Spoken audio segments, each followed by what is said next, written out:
Speak about the motion to discharge as opposed to whether people should vote for or against Gupta. I'm opposed to this effort to discharge Gupta from the Judiciary Committee. In fact, it's not properly in order. In theory, we're moving this nomination because it failed in committee by an even tie vote. But that vote should never have been called and was improper when it was. Under the committee rules, members have a right to unlimited debate.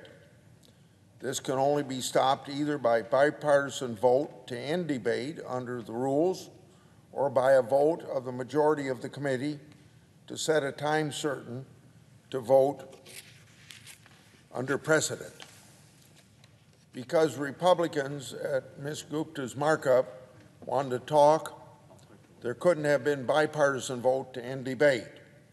In fact, some, like my colleagues from North Carolina, didn't have a chance to speak and were still waiting their turn. And because the Democrats don't have a majority in the committee, they couldn't have a time certain. Under the rules and precedents of the committee, then, they had to let Republicans talk. And if it took more than one markup, so be it.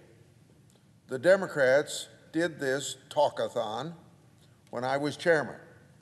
During our second markup of 2017, in order to delay Senator Sessions' nomination to be Attorney General, Democrats filibustered in the Judiciary Committee.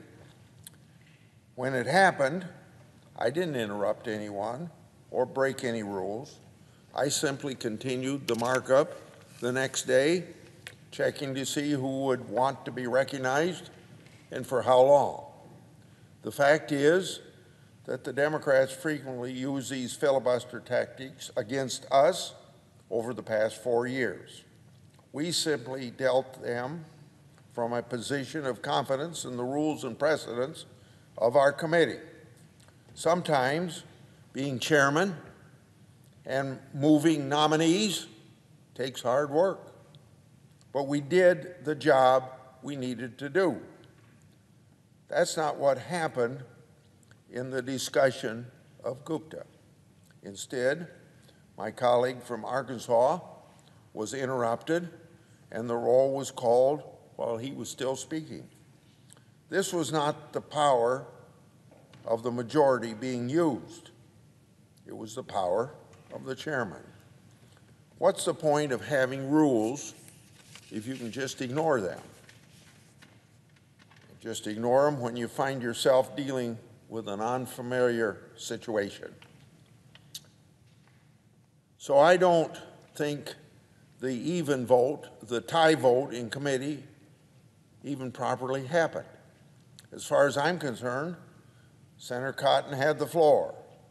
That roll call vote was illegitimate under committee rules, and so is this one we're going to have in the Senate this afternoon is just as illegitimate.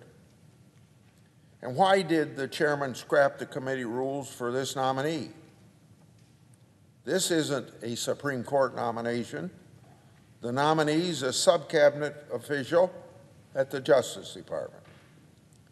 So I have to wonder why.